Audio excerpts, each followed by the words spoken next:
Le sommet de l'OTAN se tient les 11 et 12 juillet 2023 à Vilnius, en Lituanie. Les dossiers les plus brûlants qui sont sur la table des discussions sont la contre-offensive ratée des forces ukrainiennes qui conditionne l'adhésion de ce pays à ce club, la question de l'admission de la Suède, l'escalade nucléaire, notamment depuis que la Russie a déployé des armes atomiques en Biélorussie, et enfin le groupe Wagner, dont la présence sur le territoire biélorusse inquiète au plus haut niveau la Pologne. Alors, depuis le début de l'opération spéciale militaire russe, pas moins de 4 sommets de l'OTAN ont été tenus. Les 3 premiers ont eu lieu en février, mars et juin 2022 et enfin l'actuel sommet de Vilnius. En février 2022, pour la première fois, il a été décidé de déployer la force de réaction rapide de l'OTAN en masse. Il a été décidé de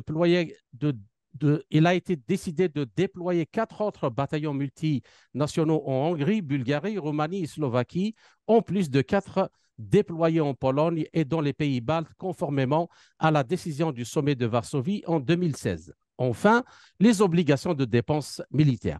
En juin 2022, un nouveau concept stratégique de l'OTAN a été approuvé à Madrid. Il s'agit d'augmenter le nombre de la force de réaction rapide de l'OTAN de 40 000 à plus de 300 000 militaires. L'OTAN a convenu, si nécessaire, de déployer 8 bataillons multinationaux sur le flanc et en brigade. La Suède et la Finlande ont reçu des invitations officielles à rejoindre l'Alliance et des décisions ont été prises pour le développement innovant du secteur de la défense de l'OTAN. Une attention particulière est accordée au partenariat stratégique avec l'Union européenne ainsi qu'à l'interaction avec les pays non membres de l'OTAN, à savoir l'Australie, le Japon, la Corée du Sud et la Nouvelle-Zélande, dans la région Indo-Pacifique, et enfin la Géorgie et la Moldavie et autres. Ainsi, à quelle décision ou action devrait-on s'attendre de ce sommet de l'OTAN? Où en est la concrétisation des engagements pris en 2022?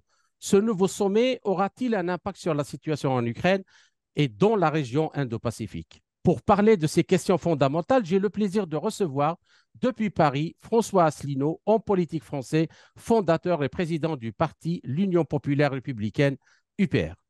François Asselineau, bonjour. Eh bien, bonjour à vous et bonjour à tous vos auditeurs.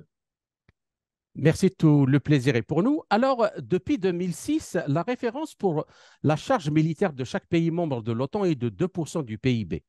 Et le deuxième élément majeur du critère de référence de l'OTAN est la nécessité d'allouer au moins 20% des dépenses militaires au programme d'armement, y compris la recherche et le développement. Selon le dernier rapport du secrétaire général de l'OTAN en 2014, la charge militaire moyenne des pays membres de l'OTAN, à l'exclusion des États-Unis, était de 1,43% et en 2022, elle était de 1,65%. Alors, ma question, qu'en pensez-vous et le sommet de Vilnius apportera-t-il les fonds tant attendus par les dirigeants militaires des armées de l'OTAN? Alors, c'est une question très précise que vous me posez. Il faut d'abord rappeler peut-être pour les auditeurs ce que c'est que l'OTAN, ce que ça prétend être et ce que c'est en réalité. Ce que ça prétend être une alliance militaire défensive face à la menace extérieure et nommément la menace communiste soviétique, puisque l'OTAN a été créée en 1949. Soit dit en passant, le pacte de Varsovie, qui était un peu l'équivalent de l'OTAN, a été créé en 1953, c'est-à-dire 4 ans après. C'est-à-dire que en réalité, la menace n'était pas concrétisée en fait, et c'est perçu par les communistes, l'Union soviétique et le camp socialiste. C'est quand même l'OTAN qui a eu l'initiative de se créer en alliance militaire. Deuxièmement, on nous explique que l'alliance est une alliance défensive, mais en réalité, non. En réalité, elle fonctionne comme une alliance offensive. Pourquoi je peux dire ça? Parce que il y a un fameux article, article 5 de l'OTAN, qui précise que lorsque un État de l'OTAN est attaqué, tous les États de l'OTAN se sentent attaqués de la même façon et doivent donc lui porter secours. Or, on a vu des cas dans l'histoire de pays de l'OTAN qui étaient attaqués et où les autres pays de l'OTAN ne sont pas particulièrement intervenus.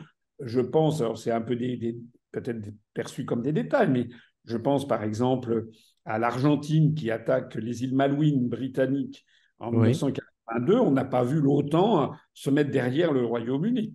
Je pense aux conflits réguliers qu'il y a entre la Grèce et la Turquie, qui sont tous les deux membres de l'OTAN. On n'a pas vu que l'OTAN réussisse particulièrement à mettre comment dire, tout le monde d'accord. On a vu très récemment, alors c'est un sujet polémique, mais quand même, on a vu très récemment la destruction du gazoduc Nord Stream qui apportait à l'Allemagne et à la France en particulier, mais à l'Europe occidentale plus généralement, du gaz russe bon marché de très grande qualité avec une sécurité d'approvisionnement. Ce sabotage officiellement est mystérieux, officieusement dans toutes les chancelleries du monde entier, dans toutes les salles de rédaction. On sait que ce sont les États-Unis d'Amérique qui l'ont fait. Je rappelle que un des très grands journalistes d'investigation du monde, Seymour Hersh, qui est un oui, Américain même, l'a révélé comment ça s'est passé. Et d'ailleurs, à la fois Mme Victoria Nuland, fin janvier 2022, qui fait partie de ce qu'on appelle les néoconservateurs américains, c'est vraiment l'État profond américain. Et le président Biden lui-même, début février 2022, avait expliqué que le gazoduc ne fonctionnerait pas si la Russie entrait en Ukraine. Alors, oui, dans ces conditions, cette affaire de Nord Stream, c'est un acte de guerre, en fait, commis par les États-Unis d'Amérique contre les pays membres de l'OTAN. Et on n'a pas vu que les pays de l'OTAN se soient alliés contre les États-Unis d'Amérique, qui est leur tuteur. Donc cette alliance est une alliance qui ne fonctionne pas du point de vue défensif, en revanche, qui fonctionne du point de vue offensif. Il y a toute une litanie de théâtres d'opération, que ce soit la Libye, l'Afghanistan, l'ex-Yougoslavie, la Bosnie, etc., etc., où on a vu des opérations de l'OTAN qui sont en fait des opérations offensives. Alors, maintenant, vous posez la question du budget. Ce qui est exact, c'est qu'effectivement, ça fait 17 ans que les États-Unis demandent en fait aux Européens de mettre plus d'argent dans l'OTAN. Les Américains disent nous assurons votre défense, il faut que vous payiez 2% du PIB. Eux-mêmes, on considère que les États-Unis versent à peu près 3 et quelques 3,4% du produit intérieur brut américain dans les dépenses de l'OTAN. Or, il se trouve, et vous l'avez rappelé à juste titre, que la grande majorité des pays membres de l'OTAN sont plutôt aux alentours de 1 à 2, de 1,4 à 1,5. La France a été aux alentours de 1,4% du PIB. Récemment, depuis que Macron est là, c'est monté à 1,8%. Mais l'Allemagne est à 1,45 ou 1,50. En fait, je crois qu'il n'y a parmi les pays européens membres de l'OTAN, je crois qu'il n'y a que la Pologne qui dépasse les 3% mhm, du. Alors, les États-Unis disent donnez-nous de l'argent pour que nous assurions votre défense, mais ça fait longtemps qu'ils le disent. Hein. C'était d'ailleurs devenu une espèce de leitmotiv de Donald Trump et avant lui de Barack Obama, etc. Donc Donald Trump avait tapé du poing sur la table et c'était d'ailleurs une époque, rappelez-vous, qui n'est pas si lointaine, où absolument. Macron, étant déjà à l'Élysée, avait expliqué que l'OTAN était en état de mort cérébrale, ce qui était encore une fois un propos en l'air du président de la République française qui en est coutumier. En pratique, donc, les Américains voudraient le beurre et l'argent du beurre, c'est-à-dire veulent que les pays européens mettent de l'argent dans l'OTAN, mais en réalité, c'est eux qui fixent la stratégie de l'OTAN. On le voit bien ici avec l'affaire ukrainienne, puisque je me permets de rappeler à vos auditeurs s'ils avaient un doute, en tout cas c'est mon interprétation des choses, c'est que nous n'avons pas affaire à une guerre de la Russie contre l'Ukraine. Ça, c'est ce qu'on présente Absolument. aux enfants des écoles. En réalité, on a affaire à une guerre des États-Unis contre la Russie et les États-Unis apparaissant sous couvert de l'OTAN. Et l'objectif des États-Unis étant, conformément d'ailleurs à ce qu'ils ont déjà théorisé, dit et redit de nombreuses fois, il faut le reconnaître, notamment, je pense, au livre de Samuel de Zbigniew Brzezinski, excusez-moi, qui a été un Américain Le d'origine. grand échiquier de Voilà, 1997. Great Chessboard, où il expliquait que pour empêcher que la Russie ne devienne un jour de nouveau un concurrent géopolitique mondiale des États-Unis d'Amérique, il était impératif de lui arracher Justement, l'Ukraine. justement, cette question-là des budgets, parce que l'OTAN, d'après les dossiers qui sont traités, les projections qu'il fait, soit en Europe, soit en Indo-Pacifique, maintenant, ils envisagent. Donc, la question, justement, c'est dans ce contexte, est-ce que c'est juste des effets d'annonce ou ils se donnent les moyens vraiment d'aller dans cette politique? Et j'aimerais passer quand même à la deuxième question. Alors, l'une des questions les plus aiguës, et sans aucun doute l'Allemagne dans ce cas-là. Alors, pour Berlin, atteindre l'objectif de 2% signifiera une augmentation des dépenses militaires de près de 150%. Et en 2022, ce chiffre était de 1,5% du PIB selon l'OTAN. Et une augmentation des dépenses militaires à 2% du PIB ferait passer l'Allemagne de la septième à la cinquième place mondiale. Alors, aussi, la question de la remilitarisation de l'Allemagne est un sujet politiquement sensible dans toute l'Europe, mais notamment à l'égard de la Pologne. Alors, comment analysez-vous la question du réarmement de l'Allemagne et qu'en est-il de l'état matériel et technique de son armée et du problème aigu comme pour de nombreux autres États membres de l'OTAN, de la ressource humaine sur fond du déclin démographique que l'on connaît? Alors, vous posez des questions toujours très pertinentes, donc vous faites presque les réponses dans les questions. Vous avez raison de souligner que l'Allemagne se réarme. Il faut préciser que la Pologne s'arme également beaucoup. Et que la Pologne, quand elle se réarme, elle affiche un réarmement pour venir en aide à l'Ukraine contre la Russie. Mais vous savez, comme en toute chose, il ne faut jamais oublier l'histoire. Or, Absolument.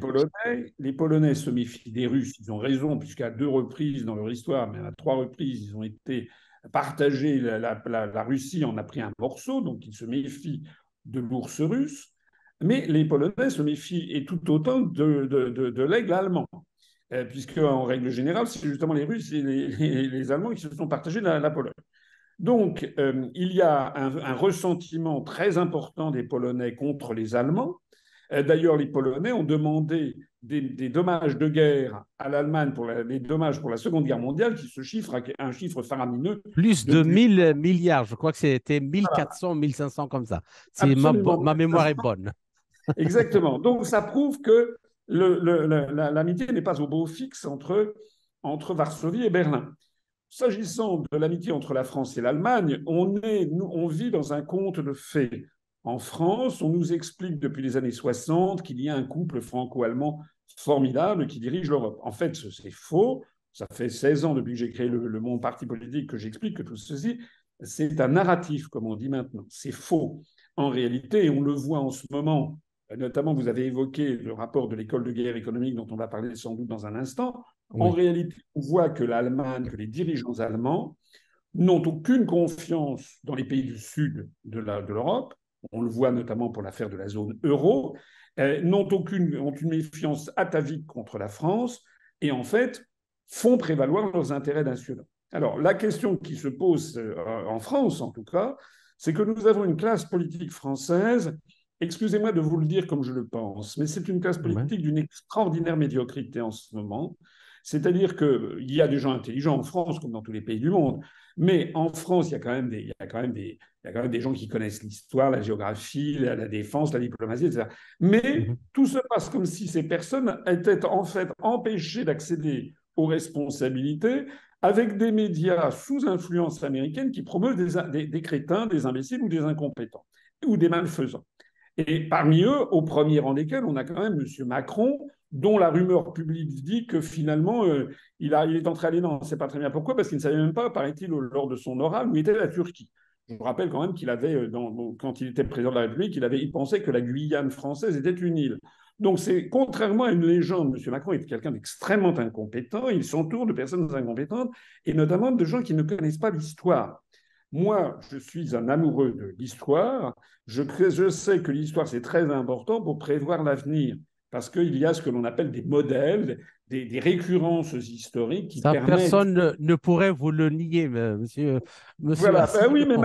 malheureusement en Moi-même, France, nous sommes. je vous ai connu comme ça quand j'étais en France. Donc, Alors, qu'est-ce que l'on apprend? Eh bien, on apprend que la France, l'histoire, ce que nous apprend l'histoire, c'est que la France doit toujours se méfier lorsqu'on parle de réarmement allemand. On a eu ça à plusieurs reprises dans notre histoire, ça sent toujours très mauvais. Donc la France ne devrait pas se réjouir de voir un réarmement allemand, même si ce réarmement se place sous la pseudo-autorité de l'OTAN. J'ajoute qu'il apparaît de plus en plus clairement, et là tout le monde le voit, que ce que je dis depuis 16 ans est vrai, c'est qu'en fait l'Union européenne, c'est une présentation des choses. En réalité, la construction européenne, l'Union européenne, c'est la face civile d'une même médaille dont la face militaire s'appelle l'OTAN. C'est les deux faces de la même médaille. Cette médaille, c'est quoi? C'est la médaille de la colonisation du continent européen par les États-Unis d'Amérique. Il y a quelque chose qui prête à philosophie du point de vue historique, c'est que la France, qui a été une puissance coloniale, et votre public le sait ô combien, qui a donc imposé sa loi coloniale à toute une série de peuples, notamment au XIXe siècle et XXe siècle, eh bien, par une espèce de ironie de l'histoire, elle se retrouve maintenant dans l'état d'un pays colonisé. Et donc, elle est en train de subir ce qu'elle a elle-même fait subir à d'autres. Donc, nous avons en fait, de la même façon que la France coloniale choisissait ses dirigeants pour avoir des dirigeants qui en fait étaient des marionnettes dans la main de Paris, les Anglais ont fait pareil. Hein. Ben maintenant, les Américains choisissent des dirigeants dans l'Union européenne qui sont des marionnettes. Monsieur Macron, Madame Meloni, Monsieur Rishi Sunak, enfin il n'est plus dans l'Union européenne, mais c'est tout comme Monsieur Olaf Scholz. Ce sont en fait des marionnettes américaines qui n'ont plus de politique réellement indépendante. Ils ne font qu'appliquer les directives venant de Washington. C'est pour ça que lorsque l'on parle, vous savez, il y avait une formidable phrase, mais formidable, de Bismarck. Bismarck, c'est ce chancelier qui a fait l'unification allemande après notamment la bataille du Schleswig-Holstein et la fameuse bataille de Sadova de 1866 contre l'Autriche. Donc, après de 1870, ça a été la fin du Second Empire en France. Bismarck, qui était un génie politique, avait dit en allemand « Wer von Europa spricht, hat Unrecht », ce qui signifie « quiconque parle de l'Europe se trompe ou ment ». En fait, l'Europe, c'est un concept vide qui est derrière lequel on véhicule toutes les idéologies. Je rappelle d'ailleurs que le principe de construction européenne, c'était le principe même de l'idéologie nazie. Hein. Adolf Hitler voulait construire une Europe nouvelle sous direction allemande. Malheureusement, c'est un peu ce qui est en train d'arriver sous commandement germano-américain. Les États-Unis commandent, mais leur premier représentant en Europe, c'est l'Allemagne. Et la France, là-dedans, est en train de perdre tout ce qu'elle a été, en fait. Hein. Je le dis tel que je le pense. La France, telle qu'on l'a connue, qui a commis des crimes, qui a commis des erreurs, des fautes, c'est vrai. Mais elle n'a pas fait, comme tous les peuples, elle n'a pas fait que ça. Il y a aussi, la France, c'est quand même aussi la France de la Révolution française, c'est quand même la France de l'invention d'une littérature exceptionnelle, des arts, etc. C'est quand même de la science, de la science aussi. C'est un pays qui est en train de mourir, en fait, de mourir sous nos yeux si les Français ne se ressaisissent pas. D'accord. Bien, alors la troisième question, elle concerne justement le fond du problème qui est l'Ukraine.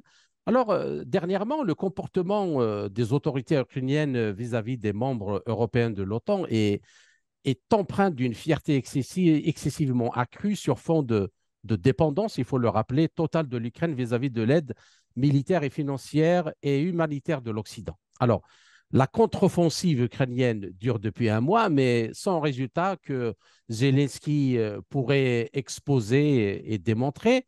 Et à son tour, l'OTAN n'est pas prête à accepter l'adhésion de l'Ukraine avant la fin du conflit avec la Russie. Alors, début juin, Zelensky a déclaré que la Pologne et les pays baltes pourraient prendre des mesures indépendantes jusqu'au déploiement de troupes si l'OTAN ne parvenait pas à un consensus sur la question des garanties de sécurité à l'Ukraine. Chose que les Russes viennent d'annoncer que cela va faire de l'Europe un continent sans aucune sécurité.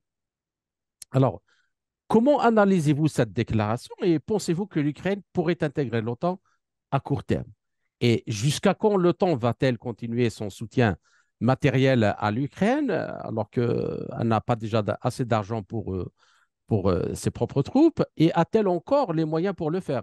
Et qu'en est-il de la livraison promise d'avions de chasse F-16, des bombes à sous-munitions et surtout les missiles de longue portée Scalp que Emmanuel Macron vient de promettre à Kiev? Alors, ça fait beaucoup de questions à la fois. Je vais essayer de répondre de façon claire et mais vous m'interromprez si ça n'est pas clair. D'abord, je reviens sur ce que j'ai dit, pour paraphraser Bismarck qui disait qui parle d'Europe ment, je dirais qu'il parle de l'OTAN ment. C'est pas de l'OTAN qu'il s'agit, c'est Washington. Ce sont les États-Unis qui décident de tout, en définitive. Et on vient de le voir lors Mhm. de ce sommet à Vilnius, puisque ce sont les États-Unis et l'Allemagne qui ont dit non, en fait, à l'entrée de l'Ukraine dans l'OTAN. Et pourquoi est-ce qu'ils ont dit non? Parce qu'ils savent que si l'Ukraine entrait dans l'OTAN immédiatement, en court-circuitant d'ailleurs toutes les procédures, soit dit en passant, eh bien, il y aurait l'article 5 du traité de 1949, du traité de l'Atlantique Nord qui s'appliquerait. Et donc, normalement, l'Ukraine ayant été attaquée par la Russie devrait demander le soutien de l'OTAN massif, mais cette fois-ci, il est déjà là, mais il est de façon cachée, si vous voulez, alors que là, c'est l'ensemble des pays, les 31 pays de l'OTAN qui devraient intervenir et envoyer des armes. Donc ça veut dire qu'on passerait à quelque chose de très supérieur, c'est-à-dire en fait, on va directement vers la Troisième Guerre mondiale. Il faut se cacher, faut pas se... Voilà, c'est-à-dire que ça serait absolument inacceptable pour la Russie. Et donc je pense que les États-Unis d'Amérique, ils l'ont parfaitement compris. N'oubliez jamais quelque chose. Dans les années 60, Charles de Gaulle, il y avait eu une crise avec les missiles Polaris américains. Vous savez que le Royaume-Uni a fait confiance aux États-Unis en mettant la force de frappe nucléaire britannique, elle est en fait possédée par les États-Unis. Oui, elle est sous parapluie, sous Voilà. contrôle américain. Ouais. Alors que de Gaulle, lui, avait toujours voulu avoir sa propre force de frappe nucléaire française indépendante, avec une défense erga omnes, comme on dit en latin, c'est-à-dire que la France se défendait contre tout intervenant extérieur, c'est-à-dire que nous ne nommions pas particulièrement un adversaire, même si tout le monde pensait à l'URSS, c'était quand même une volonté d'être indépendant des États-Unis. Et De Gaulle disait que si d'aventure il y avait un conflit en Europe avec l'URSS et que ça passe à l'échelon nucléaire, De Gaulle disait qu'il n'avait aucune certitude que les États-Unis d'Amérique accepteraient de risquer la vie des Californiens, des Texans ou des gens de New York pour sauver la vieille Europe. Eh bien, Ouais. c'est exactement la même chose aujourd'hui. Ce qui se passe, c'est quoi? C'est que je pense que Joe Biden, bon, Joe Biden, il est sénile, mais les gens qui tiennent l'État américain derrière lui, l'État profond américain, ils se contentent très bien de la situation qu'ils ont créée en Ukraine, comme ils l'ont créée en Afghanistan, en Libye, en Somalie, au Soudan, en Syrie, etc. Ce sont des guerres de basse intensité, comme on dit. Il pulvérise les États-nations. Il transforme des États-nations jadis prospères en espèces d'États défaillants avec des seigneurs de la guerre, et ça favorise évidemment tous les trafics, trafic d'hommes, trafic d'armes, trafic de drogue, trafic d'argent, trafic d'œuvres d'art, etc., ce que l'on constate dans tout le Moyen-Orient ou en Libye. Et donc, je pense qu'en fait, les Américains se satisfont d'une situation où ils sont les grands gagnants pour l'instant. Ils sont les grands gagnants pourquoi? Parce qu'ils ont détruit Nord Stream. Ils sont en train de détruire ce qui restait de compétitivité de l'économie française, de l'économie allemande. La grande nouveauté, c'est quand même que l'Allemagne est en train de plonger du point de vue économique. Absolument. Vraiment, il n'y a pas un seul soldat américain qui va aller se battre. Pour l'instant, c'est la chair à canon, ce sont les Ukrainiens. L'Ukraine, qui est un pays qui va être complètement dévasté. Il y a d'ailleurs des millions d'Ukrainiens qui ont fui et pour aller se réfugier en Union européenne, notamment, mais aussi ceux du Donbass sont allés en Russie. L'Ukraine, alors si en plus de ça, il y a les bombes à fragmentation qui sont envoyées sur certaines parties du territoire ukrainien, c'est un pays qui sera complètement dévasté. Mais finalement, pour les États-Unis, ils s'en fichent pas mal. Ça leur permet d'avoir un pays qui sera dans les mains des mafias, avec les mafias qui concernent d'ailleurs l'État américain. Enfin, Hunter Biden est mouillé jusqu'au cou dans des affaires de corruption, dans des affaires louches avec des laboratoires dont on ne sait pas très bien ce qu'ils font à travers toute l'Ukraine, etc. Donc les Américains, pour l'instant, ils sont dans une situation tout à fait favorable, avec en plus de ça la destruction des économies ouest-européennes, et même mieux encore, ils ont fait se saborder les entreprises françaises, par exemple, qui travaillaient en Russie, qui marchaient très bien comme Renault, qui ont été obligées de s'en aller. Donc, du point de vue américain, c'est vraiment tout bénéfice. Et en plus, ils peuvent nous vendre du gaz de schiste 3, 4, 5, 6, 7 fois le prix de revient. Pour les États-Unis, c'est tout bénéfice. En revanche, il y a un vrai problème, c'est nous. C'est la France, c'est l'Allemagne, parce que nous ne sommes pas dirigés par des gens qui dirigent Macron ne dirige pas la France en fonction des intérêts géostratégiques français et du peuple français. Il gère ça, il est comme le gouverneur, vous savez, comme il y avait du temps de l'Allemagne nazie, il y avait des gouverneurs nommés par Hitler dans différents pays d'Europe. Ben là, on a des gouverneurs qui sont élus par des artifices de manipulation médiatique. Et donc, Macron, il gère la France pour le compte des États-Unis d'Amérique. Donc, on est en train de se saborder. Et nul ne sait où on va, d'ailleurs. On n'a pas de réflexion stratégique dans cette affaire. Alors, vous me parlez des missiles. Il faut savoir aussi que Macron est quand même un homme alors, particulier en ce sens que, enfin, il ment comme il respire.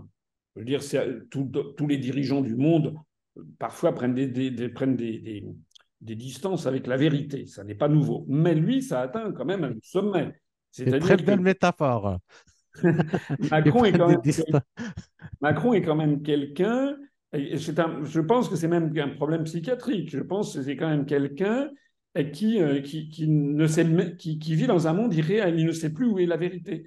C'est-à-dire que aussi bien il fait des promesses à quelqu'un, le peuple français l'a vu un nombre de fois incalculable, mais les promesses ne sont pas tenues.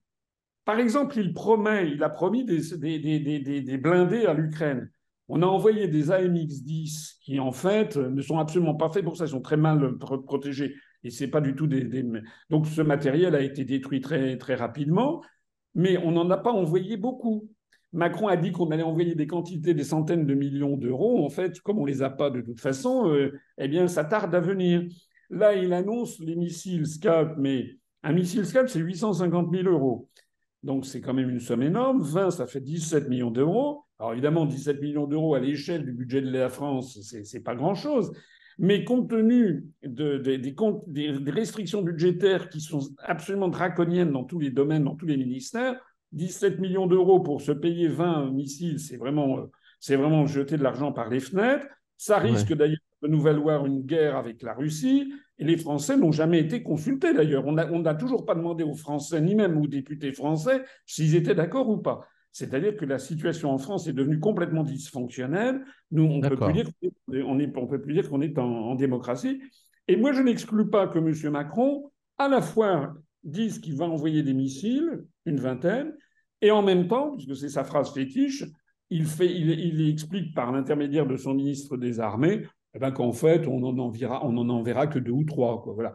C'est-à-dire on D'accord. est toujours dans ce théâtre d'ombre.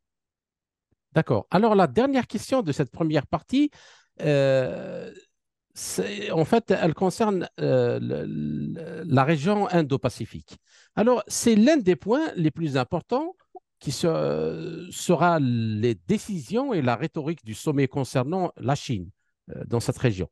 Alors, le nouveau concept stratégique de l'Alliance de 2022 a cimenté l'application de l'OTAN, l'implication, pardon, de l'OTAN dans l'endiguement global de la Chine. Et l'OTAN a également commencé, ça fait très longtemps, déjà au moins 20 ans, à développer des liens avec les 4 États de l'Indo-Pacifique, à savoir le Japon, l'Australie, la Nouvelle-Zélande et la Corée du Sud.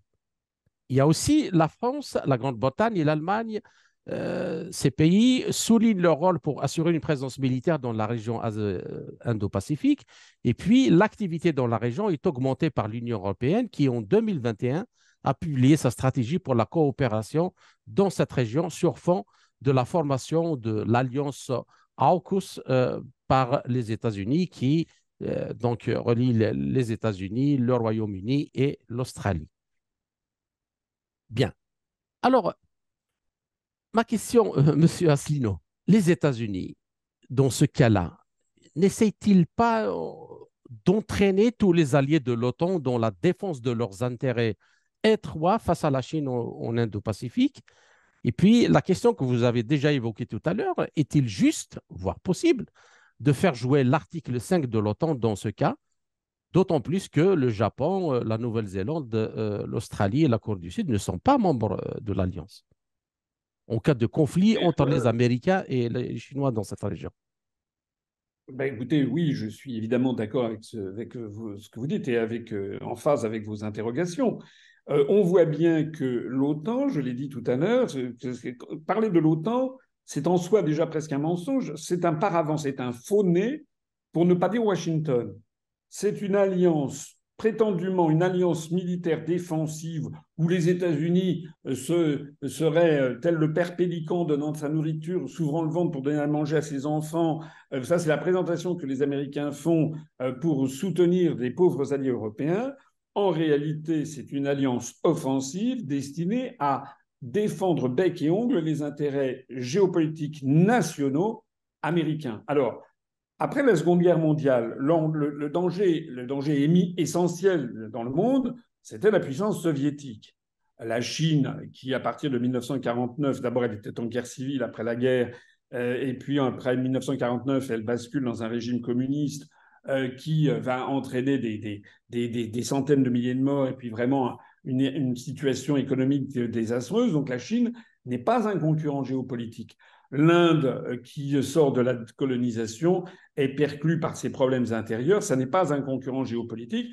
Et tout le cône sud latino-américain, à commencer par le Brésil, eh bien, ce n'est pas un concurrent géopolitique pour les États-Unis. Donc, le seul concurrent géopolitique pour les États-Unis en 1950, c'est l'Union soviétique, vraiment son challenger. Aujourd'hui, ça n'est plus vrai.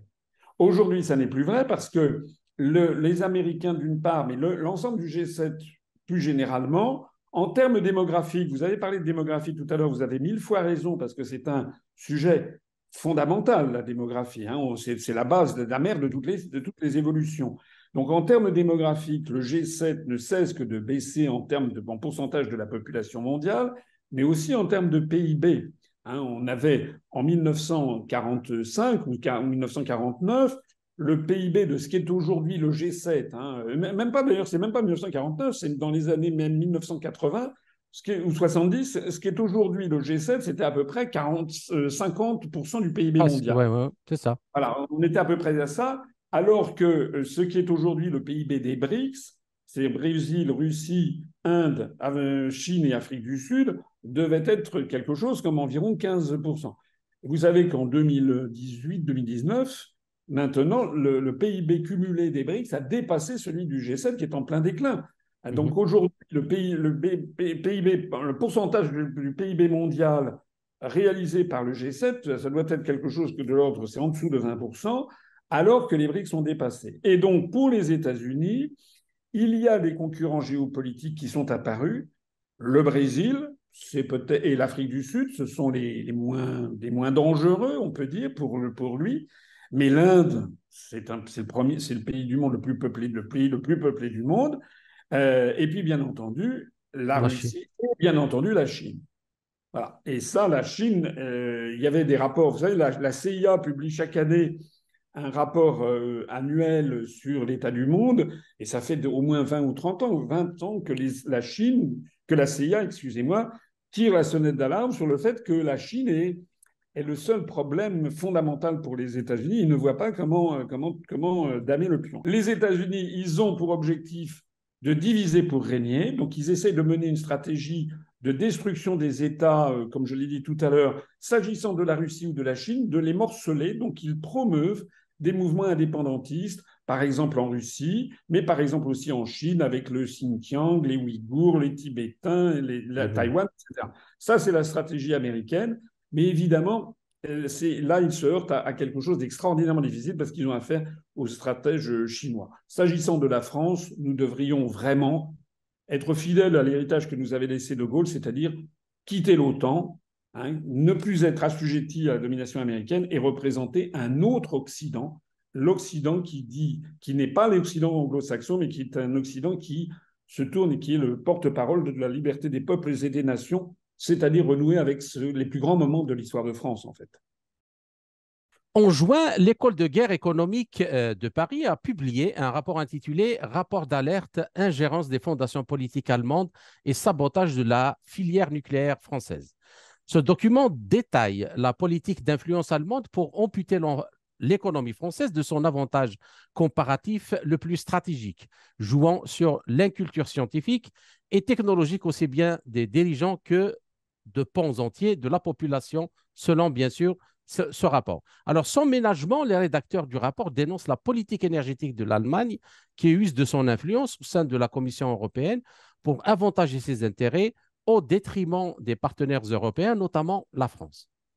Et le fer de lance de cette stratégie allemande, selon le rapport de l'UGE, est un réseau de fondations politiques financées à coût de centaines de millions d'euros et agissant dans l'ombre, protégées du regard discret des médias. Il s'agit entre autres des fondations Konrad Adenauer, Rosa Luxembourg et Heinrich Böll. Les prix de l'énergie augmentent depuis déjà plusieurs années, mais les dirigeants européens ont refusé de voir la réalité en face. Et ce n'est qu'en 2022, dans le contexte de l'effet boomerang des sanctions décidées à l'encontre de la Russie, qu'il y a eu une prise de conscience de ce que tous les professionnels savaient, soit que les énergies éoliennes et solaires prônées par la Commission européenne et l'Allemagne comme les solutions d'avenir étaient en fait doublées pour 70% de la production par des centrales à gaz ou à charbon, au charbon. Alors, lorsque le président, M. Asselineau, le président de la République française, annonce la fin de l'abondance et que le gouvernement derrière lui annonce un plan de sobriété, en Allemagne, en fait, on fait fonctionner à plein régime l'industrie en se passant intégralement du gaz russe par le redémarrage des centrales à charbon et le remplacement du gaz par le gazole dans les usages industriels ou domestiques. Alors, comment réagissez-vous au rapport publié par l'École de guerre économique relatif donc à l'influence allemande sur la filière nucléaire, au moment où personne, y compris, disons les choses comme elles sont, les plus verts des verts, ne remet en question la remise en route en Allemagne des centrales à charbon et le remplacement du gaz par le gazole. Alors, ce sont des questions très, très, très pertinentes. J'explique, depuis que j'ai créé mon mouvement politique, l'Union populaire républicaine, j'explique que la construction européenne est une invention américaine qui a été lancée à la fin des années 40 et que l'Allemagne est le porte-parole, si l'on peut dire, ou le premier partenaire des États-Unis en Europe. Pourquoi ça? Pour toute une série de raisons. Il ne faut jamais oublier, par exemple, que l'on parle des anglo-saxons. Saxon, c'est l'Allemagne. Il ne faut pas oublier qu'il y a eu toute une tradition d'émigration allemande aux États-Unis d'Amérique. Si vous avez, il y a des quantités d'États aux États-Unis qui sont peuplés de gens d'origine allemande, notamment dans le nord, dans le nord-est. Par exemple, dans les deux Dakota, vous savez que la capitale du Dakota du Nord, le North Dakota, la capitale de l'État fédéré du Dakota du Nord s'appelle Bismarck, et ça ne s'invente pas. Donc, il y a des gens comme Boeing, M. Boeing, Marlène Dietrich, Donald Rumsfeld, Henry Kissinger, tout ça, ce sont des Allemands d'origine, des Américains d'origine allemande. Donc, il y a une grande tradition j'allais dire, voilà. Et l'Allemagne, c'était là où De Gaulle a essayé de développer dans les années 60 un nouveau concept. De Gaulle n'était pas pour la construction européenne. Il l'a trouvé en arrivant au pouvoir en 1958. Le traité de Rome avait été signé en 1957. Et donc De Gaulle a essayé, il avait compris que c'était une machine à asservir la France aux intérêts américains et germaniques. Mais à partir du moment où il arrive au pouvoir, il a pensé, lui, qu'il allait pouvoir subvertir de l'intérieur cette construction en faisant de la France le primus inter pares, comme on dit en latin, c'est-à-dire le premier. Le premier. Il ne faut pas oublier que l'Allemagne était coupée en deux à l'époque, il n'y avait que l'Allemagne de l'Ouest, et que la France était le seul pays de l'Europe des six à avoir le poste de siège permanent au Conseil de sécurité des Nations Unies et l'arme nucléaire. Donc De Gaulle a pu penser à cette époque que la France pourrait diriger une espèce d'Europe redevenu comme au temps de Louis XIV. D'ailleurs, De Gaulle aimait à se comparer à Louis XIV, une espèce voilà, d'Europe qui serait passée un petit peu sous l'autorité de la France. Mais ça n'a pas marché, parce qu'en fait, De Gaulle avait quand même un peu oublié rapidement que l'Allemagne était un pays occupé par l'armée américaine et que l'Allemagne, pour les raisons que je viens d'évoquer, s'il faut choisir entre la France et les États-Unis, les Allemands préféreront toujours les États-Unis. Ça veut D'accord. donc dire que les États-Unis savent qu'ils peuvent. Monsieur Asselineau, est-ce que ce que vous, parce que ce que vous venez de dire là est extrêmement important, est-ce que c'est l'état d'esprit des élites politiques allemandes? Oui, absolument. C'est-à-dire que les élites, si vous voulez, de toute façon, on est dans le mensonge. Il y a les Français, les Allemands sont deux peuples qui s'ignorent. Si vous demandez, vous allez dans la rue en France, vous leur demandez quel est le nom du président de la République allemande, vous n'avez pas un Français sur 1000 qui saura vous le dire.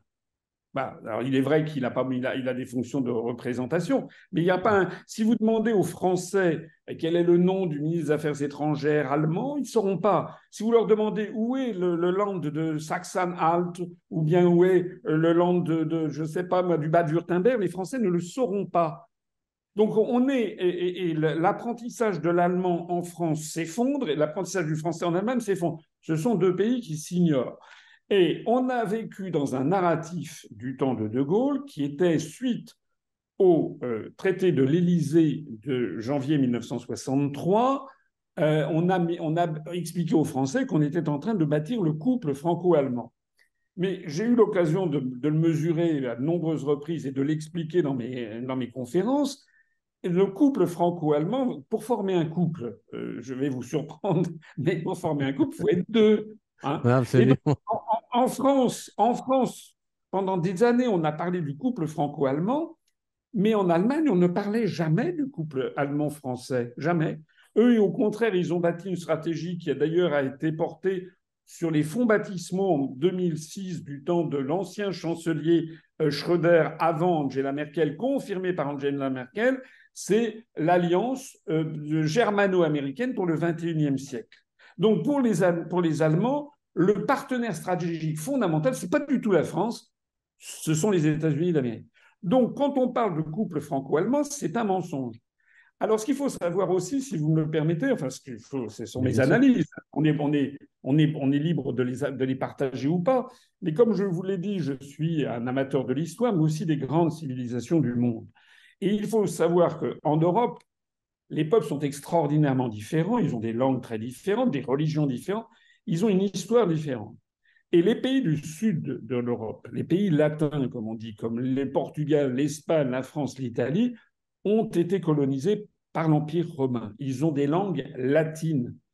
L'Allemagne, ça n'est pas la même chose. Il y a une petite partie, la partie de Rhénane et la Bavière, qui ont été effectivement au temps de Trajan colonisés par Rome et donc sont devenus catholiques ensuite. Mais la grosse partie de l'Allemagne, c'est le nord-est, c'est la Prusse, qui n'a jamais été colonisée par Rome, qui a rejeté à la Renaissance, comme tous les peuples du nord de l'Europe, le magistère du Vatican et du Saint-Siège, et qui ont lancé des églises protestantes. Et donc, le nord de l'Europe, ce sont des peuples, pas seulement les Allemands, mais les Anglais, les Scandinaves, sont des peuples qui sont très pragmatiques. Ils ne se bercent pas de mots, ils ne se bercent pas d'illusions. Alors que les pays du sud de l'Europe, la France, l'Italie, l'Espagne, nous sommes des pays de dogmes. Nous avons été forgés par 2000 ans d'histoire catholique. Et donc, l'esprit dogmatique, c'est que l'esprit un peu idéaliste. Donc, la France, les élites françaises n'aiment pas entrer dans le détail. Alors que les Allemands, justement, ils adorent entrer dans le détail. Vous savez, il y a comment dirais-je, un proverbe allemand qui dit Der Teufel liegt im Detail, c'est-à-dire le diable réside dans les détails. Oui. C'est-à-dire que les Allemands, les peuples du Nord, sont très, très, très, très, très sourcilleux. Méticuleux. Voilà. Ils visent leurs intérêts. En France, on a une classe politique, je l'ai dit tout à l'heure, qui est d'une extrême médiocrité. Là où De Gaulle défendait bec et ongle les intérêts de la France, même s'il pouvait s'illusionner parce qu'il espérait en fait découpler géopolitiquement l'Allemagne des États-Unis et il s'est heurté à un os, Mais maintenant, on a des élites qui continuent à raconter un couple franco-allemand qui n'existe que dans leur fantasme à eux. Alors maintenant, c'est venu le temps des désillusions. Oui. Lorsque Macron est arrivé au pouvoir, rappelez-vous qu'en 2018, il a signé un traité franco-allemand avec Madame Merkel, traité franco-allemand d'Aix-la-Chapelle. Il a tout cédé. Enfin, c'est tout juste s'il n'a pas donné notre force de frappe nucléaire. Il n'en a pas tout à fait le droit à cause du traité de Moscou, mais il aurait été prêt aussi à donner notre siège au Conseil de sécurité. En tout cas, il le partage, etc., etc. Il a donné des quantités de satisfaction à l'Allemagne. En échange, il a obtenu quoi? Rien. Pas rien du tout de la part des Allemands.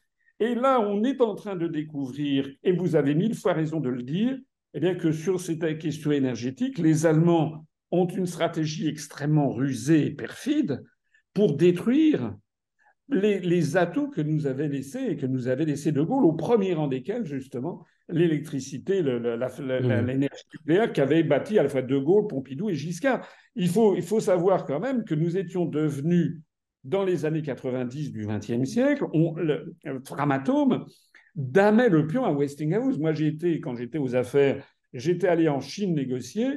La centrale nucléaire de Daya Bay 2, la France était numéro un mondial sur ces questions. Ouais, ouais. À partir du moment, si vous voulez, dans n'importe quel pays pragmatique, le nord de l'Europe, mais c'est vrai aussi des extrêmes orientaux que je connais bien, j'ai vécu au Japon ou la Chine, quand vous avez le numéro un mondial, quand vous avez une industrie qui est numéro un mondial ou numéro un bis avec les États-Unis, ce qui était le cas de notre industrie nucléaire, vous n'y touchez à aucun prix. Vous ne modifiez pas les conditions, vous êtes très content d'avoir le numéro un. Bon, mais Absolument. par idéologie, par bêtise en fait, par sottise, et aussi par intimidation de ce qu'ils entendent dire dans les médias dans lesquels il y a les intérêts agissants, notamment de nos adversaires américains, on a une classe politique qui a sabordé notre numéro un. C'est sur l'autel de la construction européenne. Au nom de cette construction européenne magnifique, ça c'est notre Et dogme, là, justement, et en plus et de on est ça, en train de saborder. c'est que après le sabotage de Nord Stream 1 et Nord Stream 2, en fait, la solution de soi-disant de ceux qui ont promu cette idéologie verte, c'était pas l'éolien ou le solaire, mais le gaz russe. Bon marché. Bien sûr, c'est évident. C'est évident. C'est évident. De Bien. la même Alors, manière, il y aurait beaucoup à dire aussi sur l'affaire des éoliennes.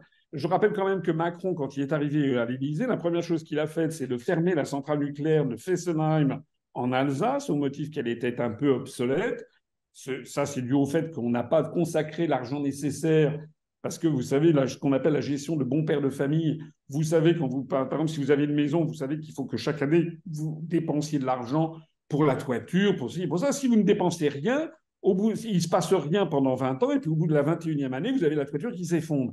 Et bien là, c'est pareil. mais aussi, on peut accorder, comment dirais-je, le bénéfice du doute, au moins pour le dirigeant d'EDF.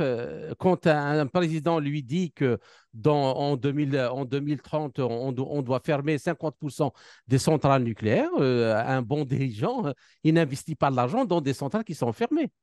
Mais le problème, je vous l'ai dit, ça vient du fait que arrivent au pouvoir suprême en France des gens qui n'ont pas été choisis vraiment, ils ont été formellement élus par les Français, mais les campagnes, je le sais, j'ai été moi-même candidat à l'élection présidentielle en 2017, j'étais totalement censuré de tous les médias. Donc les Français ne peuvent pas voter pour un candidat dont ils ignorent jusqu'à l'existence et dont ils ignorent le programme, les analyses et tout. En revanche, on leur présentait Macron pendant tout le temps, tout le temps, tout le temps, comme ça. C'est donc une vraie manipulation. Et nous avons donc à quoi on pouvait s'attendre, c'est que les gens qui ont promu Macron l'ont fait pour détruire la France. Alors maintenant, ce qui est vrai, c'est que les intérêts sont désormais tellement, enfin, la situation est tellement grave en France, pas seulement sur l'énergie, sur l'industrie. Moi, avant de faire l'ENA, j'ai fait HEC. Je me rappelle, en 1979, à HEC, on nous expliquait que le PIB industriel de la France, c'était 38% du PIB français. Nous sommes tombés à 9%. On est au niveau de la Grèce. Ce sont les délocalisations qui ont été d'ailleurs permises par le Et qui traité va de... s'accélérer et qui va s'accélérer avec les prix de Donc, l'énergie qui explosent. voilà. Donc, nous ne sommes pas dirigés par des gens on est dirigé soit par des imbéciles, soit par des traîtres à l'intérêt national, et l'un n'excluant pas l'autre d'ailleurs. On peut avoir un mélange des deux. Voilà, donc maintenant, la situation, elle est quand même tellement grave que il y a ça c'est intéressant et ça c'est nouveau, c'est qu'il y a quand même des observateurs extérieurs dans l'industrie, dans les entreprises, qui étaient traditionnellement les soutiens de la construction européenne et qui commencent maintenant à comprendre ce que je dis depuis 16 ans, c'est qu'en Mhm. fait, cette construction prétendue européenne, c'est en fait une destruction américaine. Voilà. Et là, Ouais. ça commence maintenant dans un certain nombre de cercles de dirigeants du monde économique et social, les gens commencent à prendre peur. Donc ça, c'est assez nouveau. Et c'est la raison pour laquelle je pense que des événements très graves sont en préparation dans l'ensemble de l'Union européenne et en France, puisque de toute façon, je pense que, alors je ne sais pas si c'est à horizon de 6 mois, 2 ans, 5 ans ou 20 ans, mais de toute façon, la construction européenne va s'effondrer et à mon avis, dans un risque de chaos général. Je ne parle même pas de l'euro, de la monnaie européenne, mais on va peut-être en parler maintenant si vous avez des questions sur le sujet. Bien sûr, je voulais justement passer justement à ça.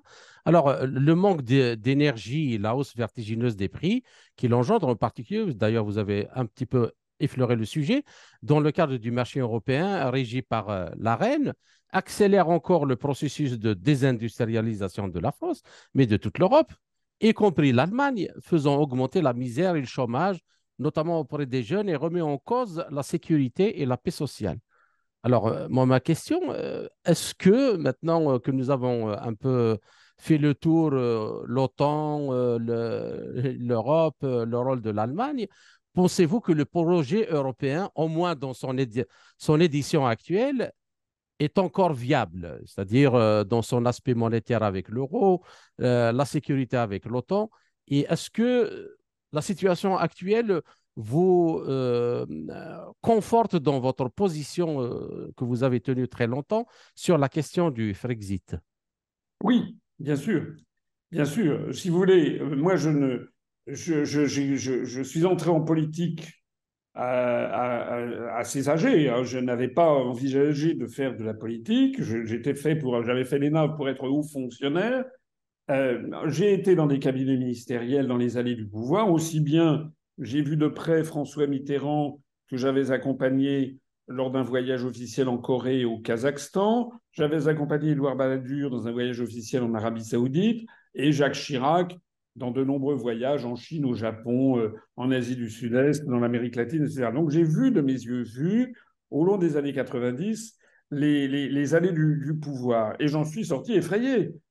Parce que je me suis rendu compte que ce soit de droite ou de gauche, en fait, nos dirigeants ont perdu le pouvoir. C'est le grand mensonge. Les Français croient qu'ils votent pour des gens qui ont du pouvoir alors qu'ils n'en ont plus. On vote pour des figurants, sachant que toutes les grandes décisions sont prises ailleurs et par d'autres. Et j'ai fini par créer l'UPR parce que je me suis rendu compte que sur la scène politique française, de l'extrême droite à l'extrême gauche, en passant par l'extrême centre, si j'ose dire, aucun parti politique ne proposait de sortir de l'Union européenne. Je me permets d'ailleurs de le signaler à vos auditeurs. On parle beaucoup, Madame Le Pen, l'extrême droite, etc. Mais Madame Le Pen, si elle arrivait au pouvoir demain, écoutez bien ce que je vais vous dire, il ne se passerait rien. Parce que Mme Le Pen, elle est comme Mme Meloni en Italie. Vous savez, on avait dit que c'était Mussolini qui arrivait. Elle est comme Sébastien Kurz en Autriche, c'est un nouvel Hitler. Ou à l'extrême gauche, comment il s'appelle, Tsipras en Grèce. Vous savez, c'était l'extrême gauche avec Syriza. Tous ces dirigeants, qu'ils soient d'extrême gauche ou d'extrême droite, en fait, ils sont médiatisés dans les médias du système par des intérêts américains. C'est toute la ruse qui est absolument géniale des États-Unis, c'est qu'ils savent que dans une démocratie, il faut à la fois gérer les partis de gouvernement et l'opposition. Madame Le Pen, pour parler d'elle, mais c'est pareil pour Zemmour, hein. Et ce sont des gens qui, alors Zemmour, il est bien, alors là, pour attaquer les immigrés, les Arabes, les musulmans, ça plaît à une partie de l'opinion publique. Mais vous ne verrez jamais M. Zemmour ou jamais Mme Le Pen expliquer que qui est derrière les migrants méditerranéens. Quel est le rôle de George Soros et de l'Open Society et à la Cour européenne des droits de l'homme? Quel est le rôle des États-Unis d'Amérique? Comment est-ce qu'il finance les frères musulmans dans les banlieues françaises? Quel est le rôle de l'émir du Qatar avec les migrants qui viennent de l'archipel des Comores pour Mayotte? C'est-à-dire qu'en fait, nous avons toujours derrière tout ça, au bout du compte, l'oncle Sam. Hein, de même que c'était l'oncle Sam qui fournissait des armes à Daesh par l'intermédiaire de l'Arabie saoudite et du Qatar, du temps où il y a eu Daesh en Syrie. Hein, et qui a cassé Daesh? C'est la Russie. Je suis obligé de le dire parce que c'est la vérité. Et donc, nous, on est dans cette situation en France où les dirigeants français ne comprennent plus rien du tout, enfin, ne sont plus en mesure de comprendre ce qui se passe, et où les médias français poussent en avant Mme Le Pen pour faire croire aux Français que ça serait un changement extraordinaire. Mais non, Mme Le Pen, si elle arrivait au pouvoir, elle ferait exactement comme Mme Mélanie, c'est-à-dire qu'elle soutiendrait l'Ukraine contre la Russie. Elle a dit qu'elle restait dans l'Union européenne, elle resterait dans l'euro, elle reste dans l'OTAN, terminé. C'est-à-dire que là, au sommet de l'OTAN à Vilnius, si c'était Mme Le Pen qui avait été élue en 2022, elle serait dans le même rôle que Macron et elle dirait la même chose parce que ce n'est pas elle qui décide, c'est les États-Unis d'Amérique. Voilà. Ce que nous, on propose, c'est donc une vraie libération nationale. Hein. Moi, je n'aime pas le mot de souverainisme. Hein. C'est ce qu'on appelle, enfin, les Algériens savent ce que c'est qu'un mouvement de libération nationale, les Vietnamiens également. On ne disait pas que les Viet Cong étaient des souverainistes, on disait que c'était qu'ils voulaient rejeter une tutelle coloniale, et c'était pareil pour le FLN. Nous, ce que l'on veut, c'est rejeter cette tutelle coloniale d'un genre nouveau, hein, d'un genre 21e siècle, qui est la tutelle des Beaucoup États-Unis. plus insidieuse et Oui, vicieuse. et beaucoup plus maligne, parce que ce qu'ont inventé les Américains, avec l'aide notamment vous savez, notamment de Edward Bernays, le neveu de Freud, etc., tout ce qui a été la programmation neurolinguistique, toutes les avancées sur les sciences cognitives au XXe siècle, les Américains ont développé le concept du soft power. Ils ont compris qu'on manipule beaucoup plus les opinions avec la musique, avec la mode, avec les chansons, les films, les séries, etc. Et c'est comme ça qu'on arrive finalement à lobotomiser un peuple, à lui laver, lui faire du lavage de cerveau. Donc derrière, en fait, il y a un vrai combat culturel, en fait, qui est en train de se passer aussi en Europe. On le voit sur l'affaire woke culture, LGBT, les trucs sur la théorie du genre. C'est tout à fait, ça n'a rien à voir avec la France traditionnelle ni les pays catholiques. Absolument. Ça nous est imposé par les États-Unis d'Amérique. Voilà. Alors, par rapport à ce que vous venez de développer, Monsieur Asselineau, à votre avis, est-il judicieux pour les Africains de prendre l'Union européenne comme exemple de construction d'un ensemble politique, économique et financier dans le continent?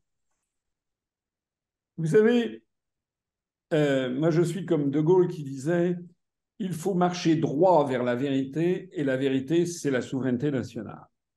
C'est-à-dire que je pense que dans le XXIe siècle, il faut en revenir à ce qui était apparu en Europe à la fin de la guerre de 30 ans, en 1648, avec les traités dits de Westphalie, les traités d'Osnabrück et de Münster, c'est-à-dire le principe du concert des États, le concert des nations. C'est le principe d'ailleurs fondateur de l'ONU. Moi, j'aime bien l'ONU quand on lit la charte. Malheureusement, ça n'a pas été appliqué convenablement. Mais la charte de l'ONU, elle est bien puisqu'elle part du principe que tous les peuples, tous les États, toutes les nations ont droit à égalité de dignité, qu'ils soient immenses ou qu'ils soient tout petits.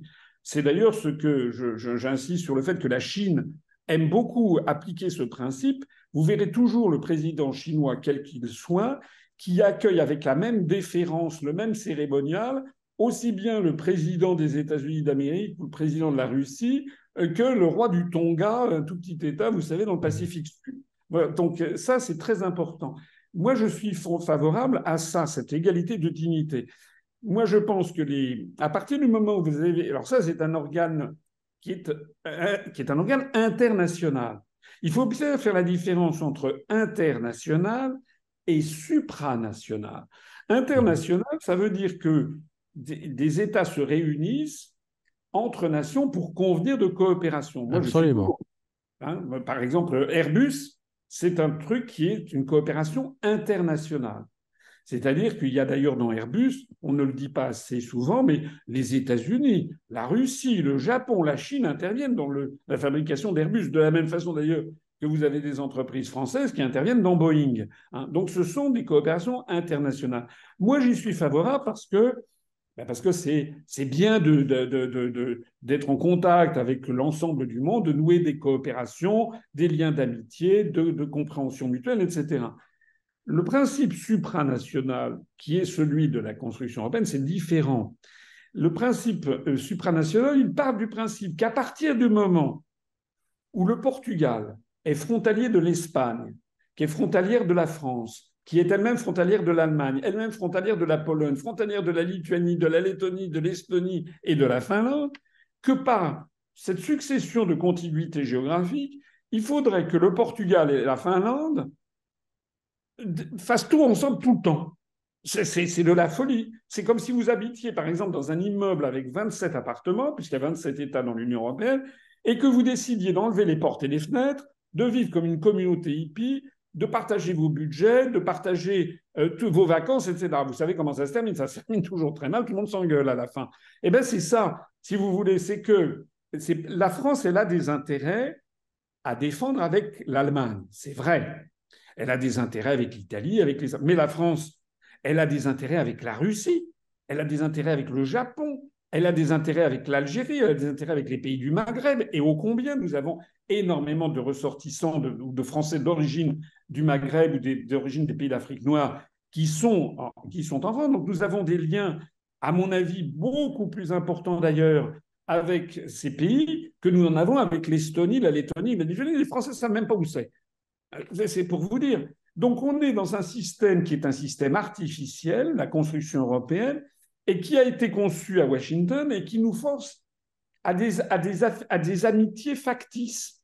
Et nous sommes obligés de tout partager avec ces pays. Ça ne marche pas parce que ça ne correspond pas à la réalité. Et pour revenir à votre question directement, il y a l'Organisation de l'Unité africaine, qui est une organisation internationale, qui est une espèce d'ONU régionale. Très bien.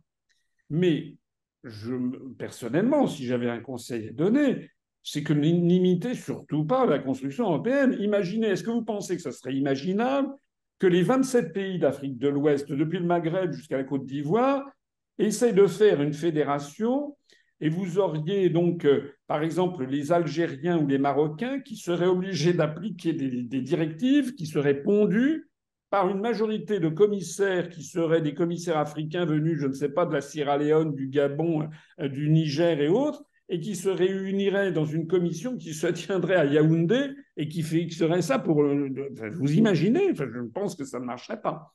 Alors c'est pareil pour la monnaie.